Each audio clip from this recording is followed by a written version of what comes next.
The dining room smelled of roasted chicken and regret. I sat at the head of the table, my hands folded neatly on the worn tablecloth, the one I'd refused to replace despite its frayed edges. My daughter, Emily, sat across from me, her manicured nails tapping impatiently on her phone.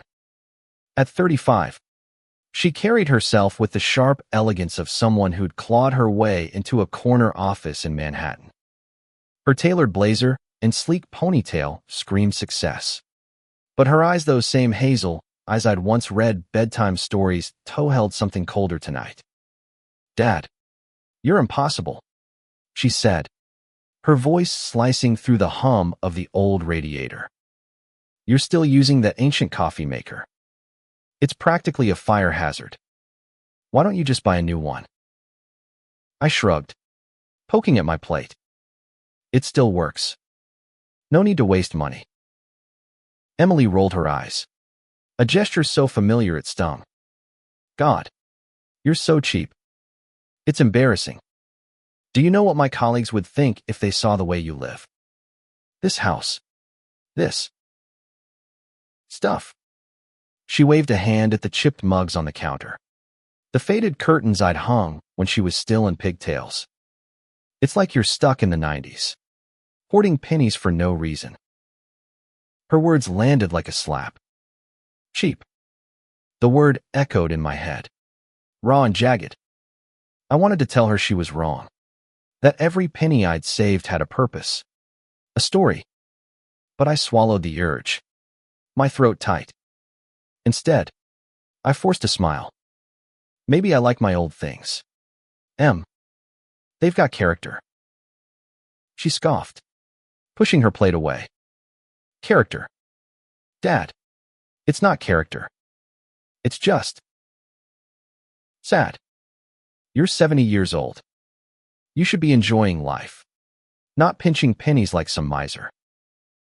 I looked at her, searching for the little girl who used to climb onto my lap and beg for stories about pirates and hidden treasure.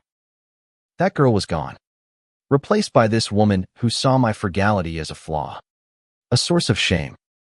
I wanted to tell her about the sacrifices, the late nights spent studying stock charts by lamplight, the years of discipline that had turned a modest income into something extraordinary. But I didn't. Not yet. The dinner passed in strained silence, broken only by the clink of forks and the occasional buzz of her phone. When she left, she hugged me briefly, her perfume sharp and expensive.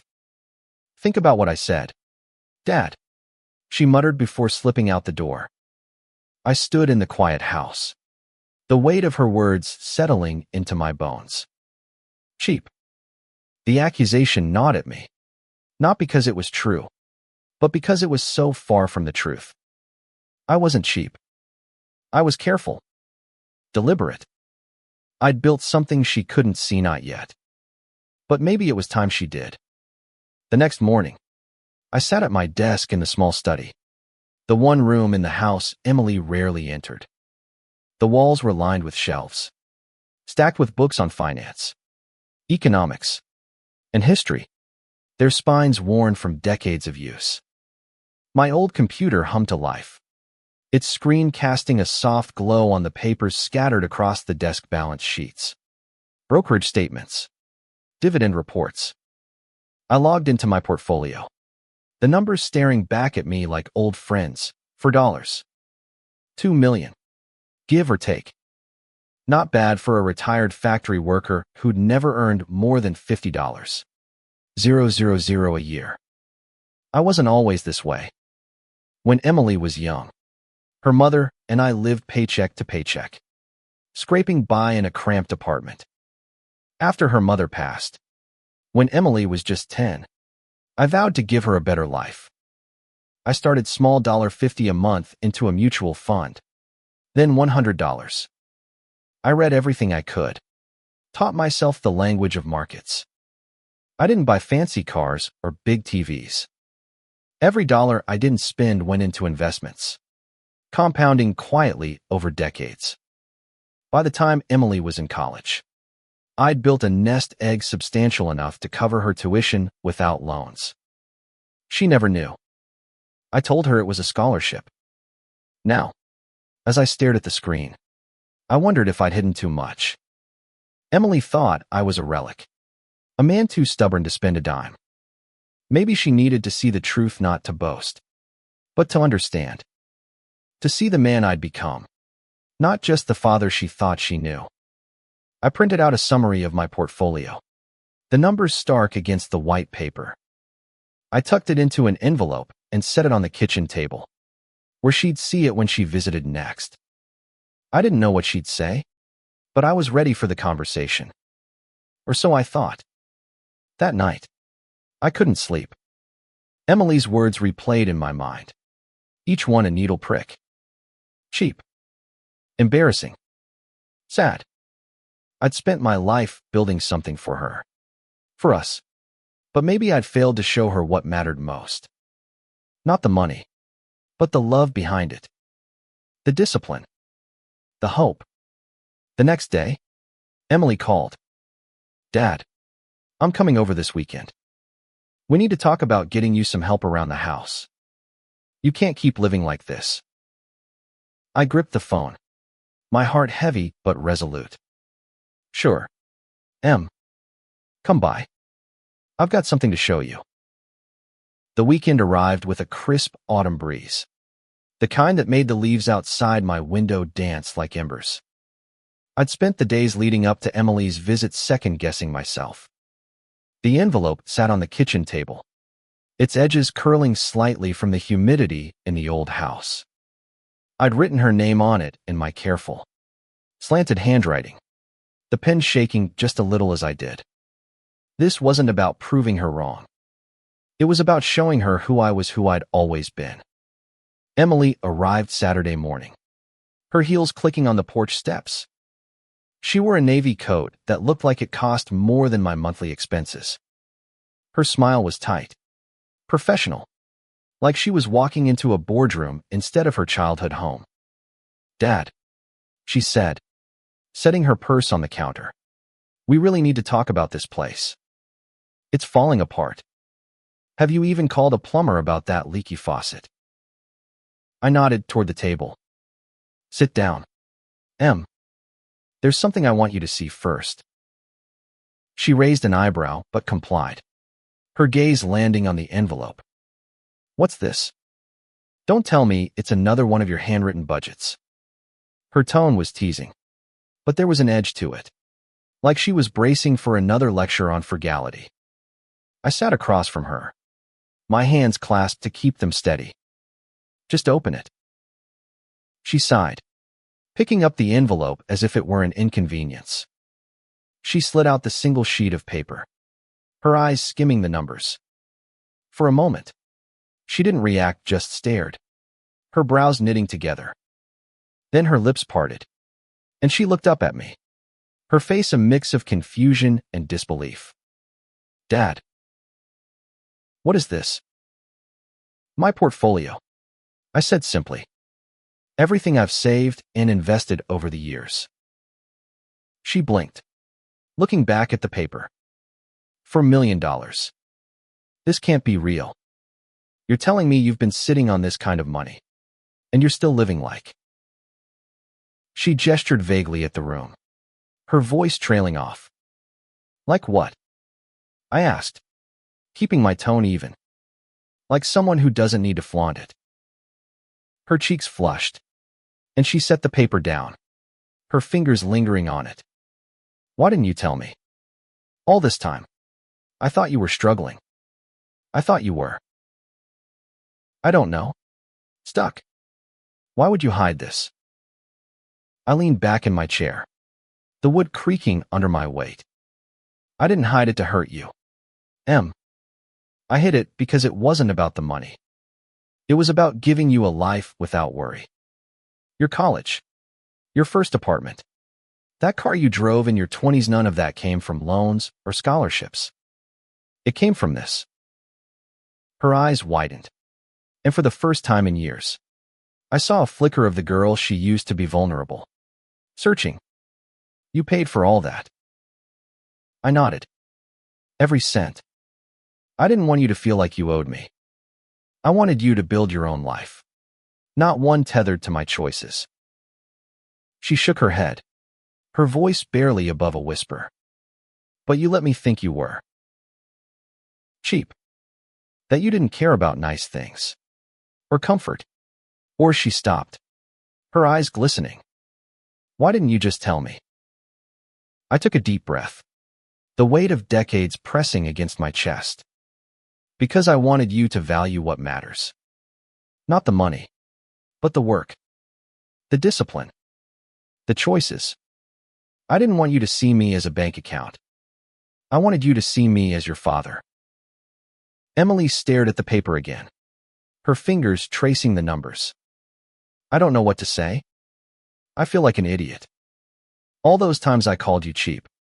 I was wrong. Her words hung in the air, soft and raw. I wanted to reach across the table, to take her hand like I did when she was small. But I stayed still. You weren't wrong to want me to live better, I said. Maybe I held on too tightly to the old ways. But every choice I made was for you. For us. She looked up, her eyes searching mine. Dad, I'm sorry. I didn't know. I just thought you were being stubborn. Or scared. I didn't realize it was this. I smiled, though it felt fragile. I'm not scared. I'm careful. There's a difference. For a moment, we sat in silence, the envelope between us like a bridge. I could see the gears turning in her mind, recalibrating years of assumptions. I wanted to believe this was the start of something new, a chance to rebuild what had frayed between us. But I knew it wouldn't be that simple. Emily was proud, like her mother. She'd need time to process this, to reconcile the father she thought she knew with the one sitting across from her. Dad, she said finally, her voice steadier. What do you want to do with all this? You can't just sit on it forever. I chuckled, the sound surprising even me. I'm not planning to take it with me, if that's what you mean. But I've got some ideas. Maybe it's time we talk about what comes next. She nodded, folding the paper carefully and sliding it back into the envelope. Yeah, let's talk. The kitchen table became our battleground over the next few weeks.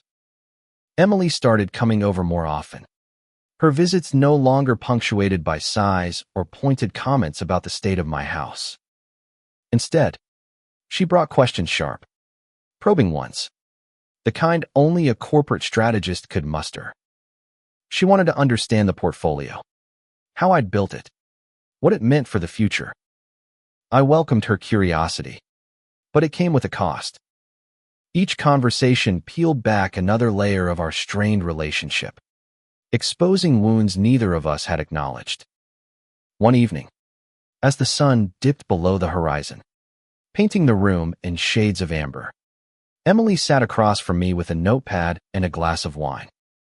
Dad, I've been thinking, she said, her voice measured. This portfolio, it's incredible. But why keep living like this? You could move to a nicer place, travel, do things you've always wanted to do. I stirred my coffee, the same bitter brew from the fire hazard machine she'd mocked. I like it here. This house. It's home. It's where you grew up, where your mom and I built our life. Money doesn't change that. She frowned, her pen tapping the notepad. But it could make things easier. You wouldn't have to fix that leaky faucet yourself or drive that old car. You could live comfortably. I leaned forward, my elbows on the table. Comfort's overrated. I've got everything I need. The money was never about me. It was about security for you, for your future. Her expression softened, but there was a flicker of frustration in her eyes. I get that, Dad. I do. But I don't need your money. I've built my own career, My own life. I wish you'd enjoy what you've earned. Her words hit harder than I expected. I'd always seen the portfolio as a gift, a legacy. But maybe I'd been wrong to assume she'd want I to need it. Emily was fiercely independent, had been since she was a teenager. She'd fought her way through a male-dominated industry, earning every promotion through grit and talent. Maybe my secrecy had been less about protecting her and more about protecting myself. My fear that she'd outgrow me. I'm proud of you, Em, I said, my voice low. More than you know. I didn't build this for you to rely on. I built it so you'd have choices. So you'd never feel trapped. She set her pen down, her eyes glistening. I know you meant well, but I felt trapped anyway, not by money, but by not knowing you. All these years, I thought you were just stuck. I didn't see the man who did this. She gestured at the portfolio summary, now a fixture on the table during our talks. I nodded, the weight of her words settling in. I should have told you sooner. I thought I was doing the right thing, keeping it quiet. But maybe I was wrong. She reached across the table, her hand resting on mine. It was the first time she'd touched me like that in years, and it felt like a lifeline. You weren't wrong, Dad. Just too quiet. We laughed, the sound breaking the tension like a crack in ice. For the rest of the evening, we talked about the portfolio, not just the numbers, but the stories behind them. The stocks I'd picked because they reminded me of her tech companies she'd raved about as a teenager. Renewable energy firms she'd written about in college. Each investment was a thread in the tapestry of our lives, woven with intention. As she left that night, she hugged me longer than usual. Let's keep talking, Dad, she said. No more secrets. No more secrets, I promised, though I wondered if I could keep it. There were still parts of me she didn't know, parts I wasn't sure I was ready to share. The next morning, I found myself back at my desk, staring at the portfolio. Emily's words echoed in my mind. Why keep living like this? I'd always thought frugality was a virtue, a shield against waste. But maybe it had become a cage, keeping me from the life I could have. I opened a notebook and started jotting down ideas not for me, but for us. A trust for Emily's future children, if she chose to have them. A donation to the community center where her mother used to volunteer. A trip, maybe, to the places we dreamed about when she was little. For the first time in years, I felt a spark of possibility. The money wasn't just numbers on a screen, it was a tool, a way to build something new. I didn't know what Emily would think of my ideas, but I was ready to share them, ready to let her in. Emily's visits became a rhythm, a heartbeat in the quiet of my days. Every Saturday, she'd show up with coffee from some trendy shop, her laptop tucked under her arm like a weapon. She'd taken to studying my portfolio with the same intensity she brought to her job, asking about dividend yields, market trends, and why I'd chosen certain stocks over others. I wasn't just her father anymore, I was a puzzle she was determined to solve. One afternoon, as rain tapped against the windows, she spread a stack of papers across the table. Dad, I've been thinking about what you said about choices. I want to help you figure out what to do with this money. Not just for me, but for you. For the community. I raised an eyebrow, stirring my coffee. The community? Since when are you into philanthropy? She grinned, a rare glimpse of the mischievous girl I remembered. Since I realized my dad's secretly a financial genius.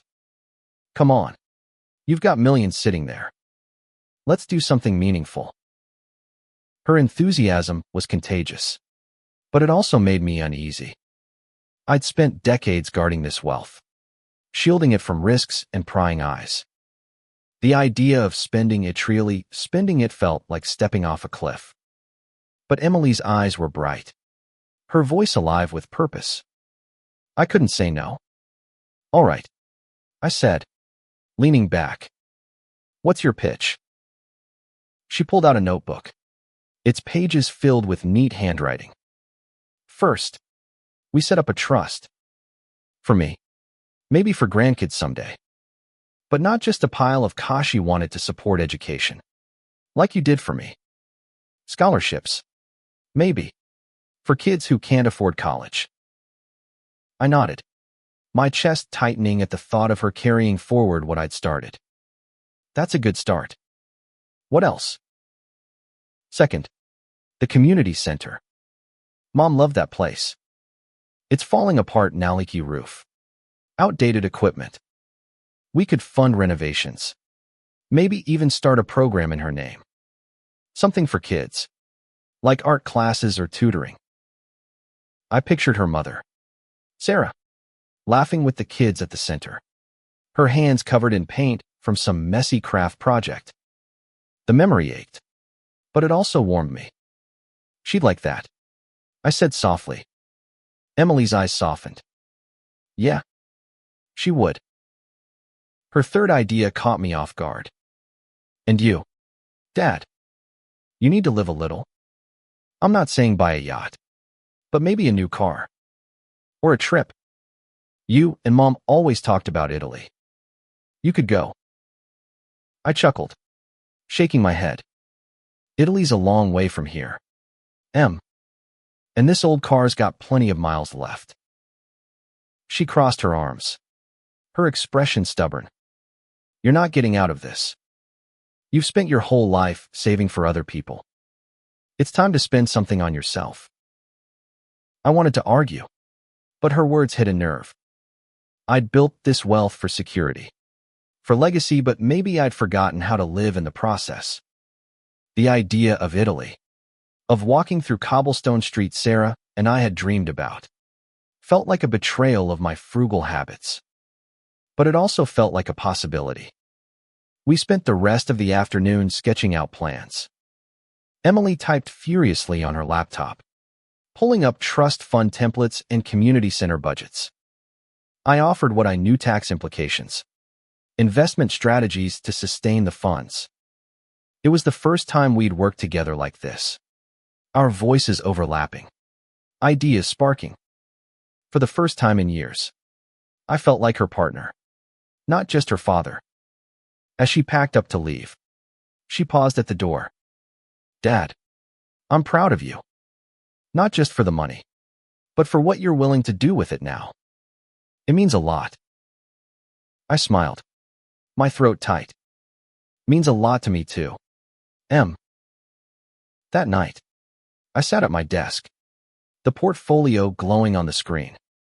I opened a new document and started typing a rough plan for the trust, the community center, and maybe, just maybe, a trip to Italy. The numbers felt alive now. Not just digits, but possibilities. I wasn't sure if I was ready to step into this new chapter, but with Emily by my side, I felt like I could try.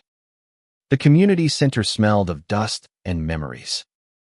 I hadn't been inside since Sarah's memorial, when the walls were still bright with her energy. Now, the paint was peeling, the floors scuffed from years of neglect. Emily stood beside me, her arms crossed, surveying the space like a general planning a campaign. This place needs more than a facelift, she said, her voice echoing in the empty gym. New plumbing, new wiring, new everything. I nodded, my hands in my pockets. It's a big project. You sure you want to take this on? She turned to me, her eyes fierce. Absolutely. Mom would have wanted this. And I want it too. We met with the center's director, a tired but kind woman named Linda, who walked us through the building's needs. The roof leaked during storms. The heating system sputtered. And the art room Sarah's favorite hadn't been used in years. Emily took notes, her pen moving with the precision of a surgeon. I watched her, marveling at how she'd grown into this woman who could command a room and still care so deeply. Linda clasped my hand as we left. Your wife was a blessing to this place. Tom, whatever you and Emily can do, it'll mean the world. Back at home, we spread out blueprints and budgets on the kitchen table. Emily had roped in a contractor friend who estimated the renovations at $500. 000. A steep price, but the portfolio could handle it. I hesitated. My old instincts kicking in. Every dollar spent was a dollar not saved. But Emily's voice cut through my doubts. Dad, this isn't about spending money. It's about investing in something bigger than us. Mom's legacy. The kids who'll come here.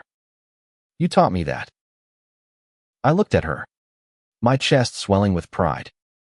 You're right. Let's do it. The next few weeks were a whirlwind. Emily took charge, coordinating with contractors, meeting with city officials, and rallying volunteers. I handled the financial side, setting up a dedicated fund to cover the costs and ensure the center's future. We named it the Sarah Miller Community Fund, a tribute to the woman who'd brought light to every room she entered. One evening, as we reviewed invoices, Emily paused, her eyes distant. Dad, do you think Mom would be proud of us? I set down my pen, the question catching me off guard. I think she'd be over the moon. Em, she always believed in you. And she'd be thrilled to see us working together like this. Emily smiled, but there was a sadness in it. I wish I'd known about the portfolio sooner. Not for the money, but because it would have helped me understand you. I spent so long thinking you were just stuck in your ways.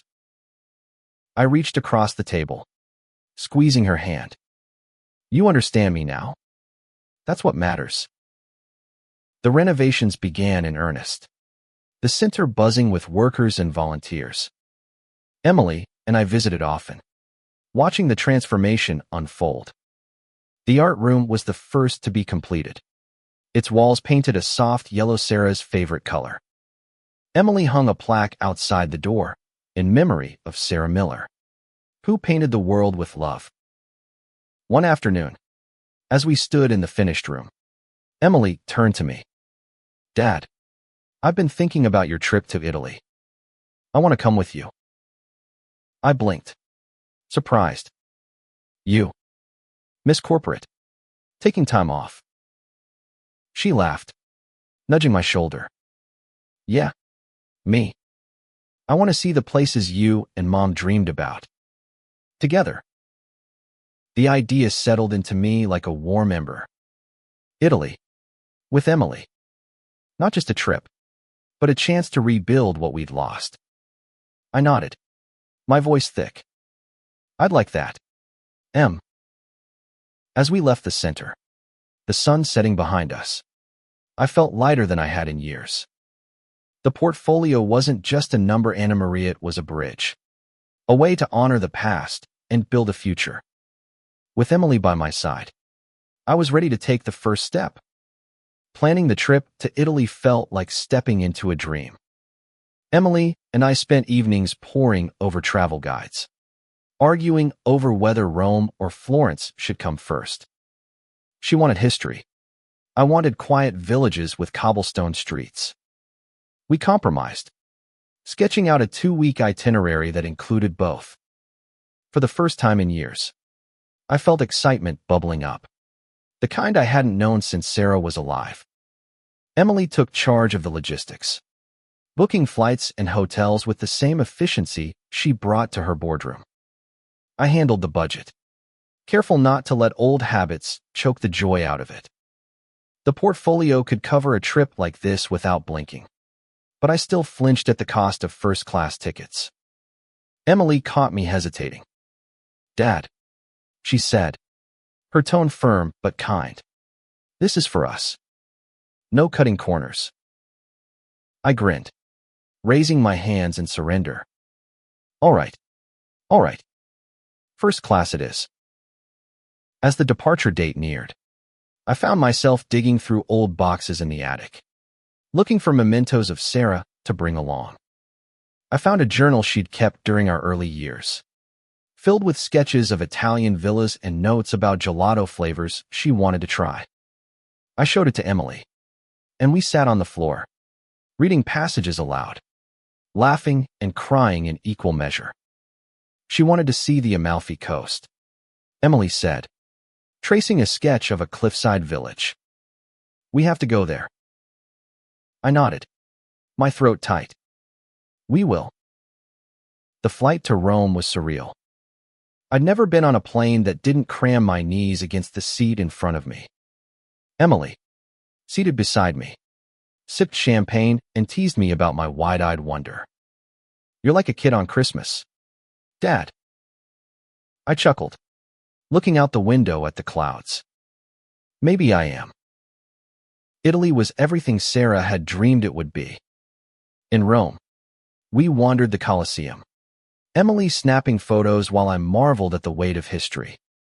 In Florence, we stood before Michelangelo's David, its marble glowing under the museum lights. Emily whispered, Mom would have loved this. And I squeezed her hand, unable to speak.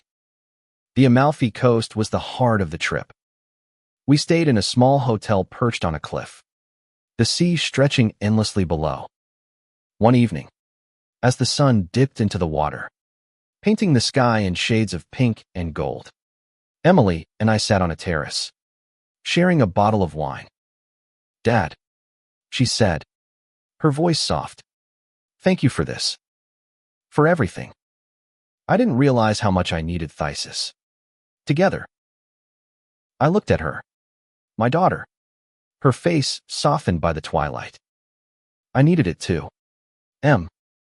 More than you know. We talked late into the night. About Sarah. About the years we'd lost to misunderstanding. About the future. Emily shared her fears about her career. About whether she'd ever have a family. I shared mine about growing old. About leaving a legacy worth remembering. It was the most honest conversation we'd ever had, and it felt like a gift. The next day, we visited a small church Sarah had written about in her journal, its walls covered in faded frescoes. We lit a candle for her, the flame flickering in the dim light. Emily leaned against me, her voice barely audible. I miss her. Me too, I said, my arm around her. But she's here. In you. In us. As we left the church, I felt a shift, like a weight lifting. The portfolio had brought us here, but it was our love for Sarah and for each other that made it matter. Italy wasn't just a destination. It was a promise, a chance to heal. Back home, the house felt different, smaller. Somehow, but warmer.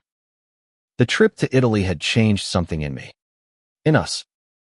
Emily's visits were no longer just about the portfolio or the community center.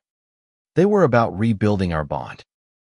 She'd called during the week, sharing stories from work or asking my advice on investments.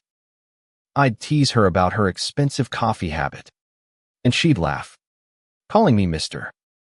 Millionaire in a way that felt affectionate, not mocking. The community center was nearing completion, its new roof gleaming under the autumn sun. Emily and I attended the grand reopening, a crowd of kids and families filling the gym. Linda, the director, gave a speech, her voice breaking as she dedicated the art room to Sarah. Emily squeezed my hand, her eyes shining with tears. After the ceremony, a group of kids dragged us to the art room, showing off their paintings. One girl, no older than 10, handed me a drawing of a bright yellow sun.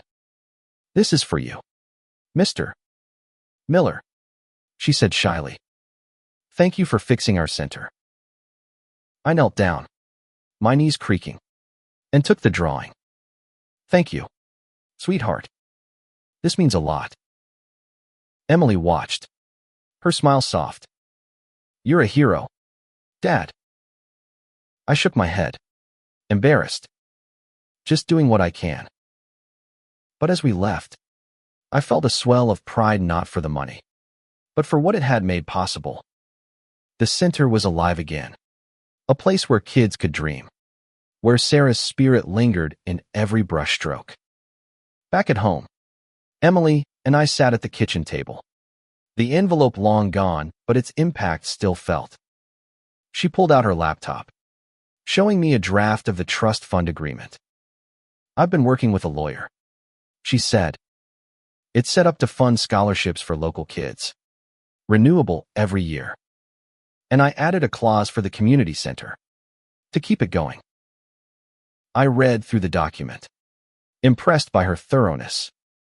"You've thought of everything, haven't you?" She grinned. "Learn from the best."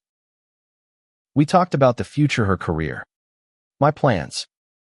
I admitted I'd been thinking about upgrading the house, maybe even replacing that ancient coffee maker. She laughed, clapping her hands. Finally, progress. But the truth was, I didn't need much. The trip to Italy, the community center, Emily's presence, these were the riches I'd been saving for, even if I hadn't known it. The portfolio was just a tool, a means to an end. The real wealth was in the moments we were building now. One evening, as we shared takeout pizza, Emily looked at me, her expression serious. "Dad, I've been thinking about what you said about choices. I want to make sure I'm choosing the right things too. Not just work, but family. You." I set down my slice, my heart full. "You're already doing that. Em, you're here." She smiled, her eyes bright. "Yeah, and I'm not going anywhere." As she left that night, I stood on the porch, watching her car disappear down the street. For the first time in years, I didn't feel alone.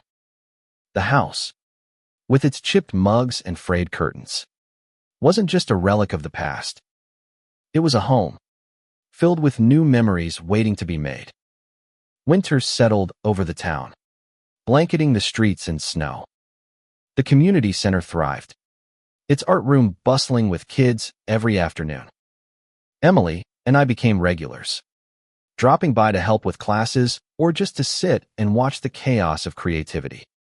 Each visit felt like a small victory, a piece of Sarah brought back to life. At home, I finally caved and bought a new coffee maker. Emily insisted on picking it out, a sleek machine that looked like it belonged in a spaceship. The first time I used it, she stood over my shoulder, grinning like she'd won a battle. "See, Dad, not so bad, right?" I sipped the coffee, smoother than anything my old machine had ever produced. "All right, you win this one." Our conversations grew deeper, weaving through the past and future. Emily opened up about her life in ways she never had before, her fears of burnout, her dreams of starting a family someday. I shared stories I'd kept locked away, like the time I'd stayed up all night researching a stock tip, only to realize it was a dud. We laughed. We cried. We grew closer. One snowy afternoon, we sat down to finalize the trust fund. The lawyer had sent the final documents, and Emily spread them across the table, her eyes bright with purpose. "This is it, Dad. The Sarah Miller Scholarship Fund. For kids who need a chance, just like you gave me." I read through the papers, my vision blurring slightly. "It's perfect, Em." She reached for my hand, her grip firm. "It's not just mine. It's ours. You made this possible." I shook my head, my voice thick. "You made it real." We signed the documents, the weight of the moment settling over us. The trust would fund scholarships for generations, a legacy that stretched beyond us. But more than that, it was a testament to what we'd rebuilt: trust, love, understanding. As spring approached, I started making small changes around the house. New curtains. A fresh coat of paint. Emily helped, her laughter filling the rooms as we argued over colors. The house felt alive again, a reflection of the life we were building together. One evening, as we sat on the porch, watching the first buds bloom, Emily turned to me. "Dad, I've been thinking about what you said about value. I used to think it was about success, about climbing the ladder. But you showed me it's about this." She gestured at the house, the street, the life we shared. Family. Purpose. I smiled, my heart full. Took me a lifetime to figure that out. You're ahead of the game. She laughed, leaning her head on my shoulder. Thanks to you. As the sun set, casting a golden glow over the town, I felt a peace I hadn't known in years. The portfolio, once a secret, had become a bridge not just to wealth, but to connection, to Emily, to Sarah's memory, to a future we'd build together. I wasn't cheap. I was careful, deliberate, driven by love. And now, with Emily by my side, I knew that every choice, every sacrifice, had been worth it. The numbers on the screen were just a start. The real wealth was here, in the moments we shared, in the legacy we'd leave behind.